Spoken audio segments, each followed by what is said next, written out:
what is the most versatile thing in my studio?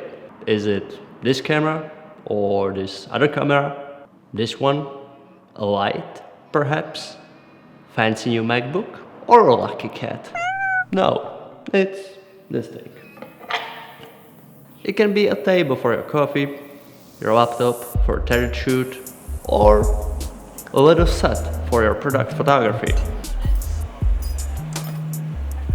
It can be a stand for a light.